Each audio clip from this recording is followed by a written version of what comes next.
নমস্কার, আমি পূজা। আমরা প্রায় ভাবি যে আমি ভীষণ কষ্টে আছি। আমার চারিদিকে রাস্তাটা না ব্লক হয়ে গেছে। আর এই ব্লক হয়ে যাওয়ার জন্য আমি এগোতে পারছি না। জীবনে সাকসেসফুল হতে পারছি না। আমার জীবনে অনেক কিছু করার ইচ্ছা, কিন্তু আমি সেইগুলো করতে পারছি না। কিন্তু কি জানেন তো?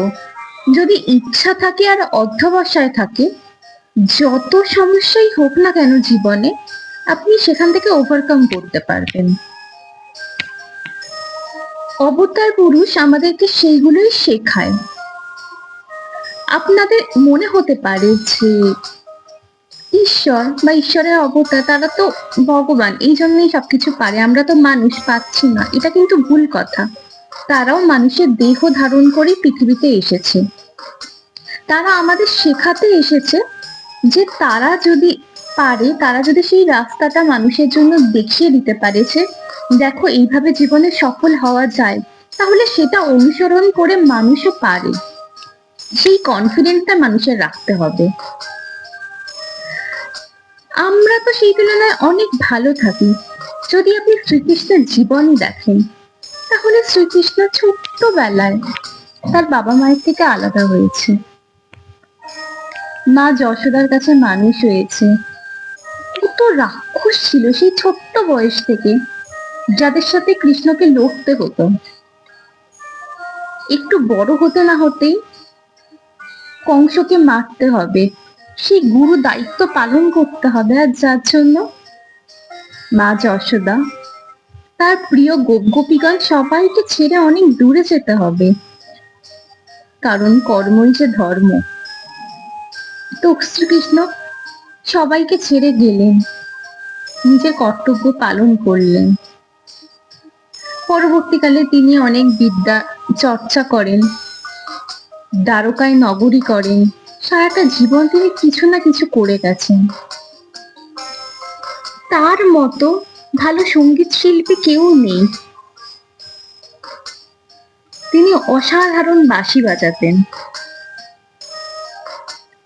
তার মতো সদয় হৃদয় কারণ নেই। তার মনে সবার জন্য সমান স্থান ছিল। তিনি রাজ্য জয় করেও কিন্তু রাজা হননি।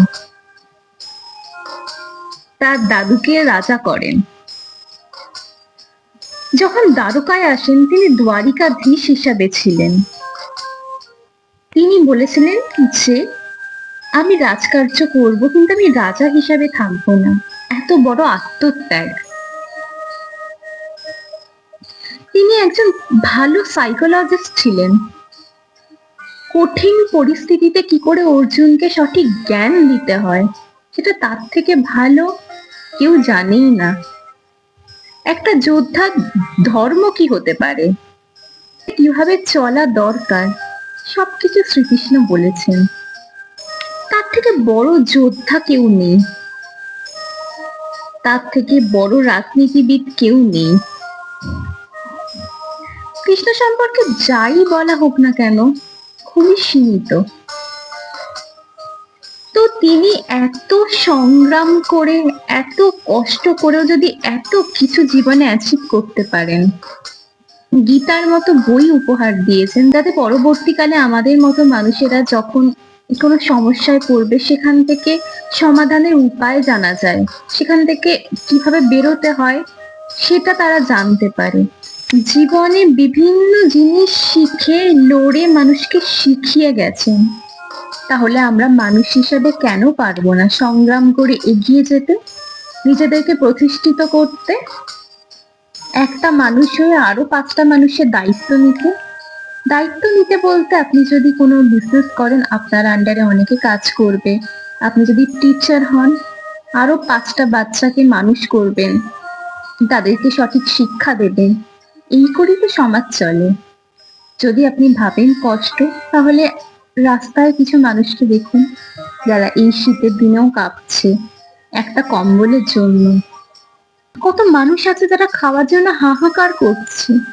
আপনি যে খাবারটা হয়তো খেতে পছন্দ করেন না, সরিয়ে দিচ্ছেন, এটা কি কেউ খায়? সেই খাবারটুকু খাওয়ার জন্য কত মানুষ হাহাকার করে বসে আছে। তাদেরকে দেখবেন, তাদের থেকে তো আপনি অনেক ভালো আছেন। আমাদের কি সমস্যা বলুন তো?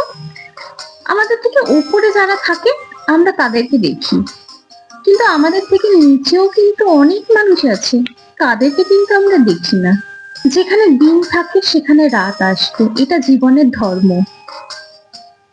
আর রাত আসে বলেই কিন্তু আমরা দিনের মাহাত্ম্য বুঝতে পারি যে দিন কি। তো সংগ্রাম আসবে, মহাপুরুষরা আমাদের শিখিয়ে গেছেন সংগ্রাম আসলেও কিভাবে এগিয়ে যেতে হয়, কিভাবে নিজের কর্ম পালন করতে হয়, কি করে আর 5 জনকে পথ দেখাতে হয়। তাহলে আজকের পর থেকে সবাই চেষ্টা করুন যে জীবনে কিছু করার। আপনি একবার চেষ্টা করবেন, দুবার চেষ্টা করবেন, 10 বার চেষ্টা করবেন, একদিন কিন্তু সফল হবেন। কারণ যারাই আজ পর্যন্ত সাকসেসফুল হয়েছে প্রত্যেকেরই কিন্তু একটা স্ট্রাগলের ইতিহাস আছে।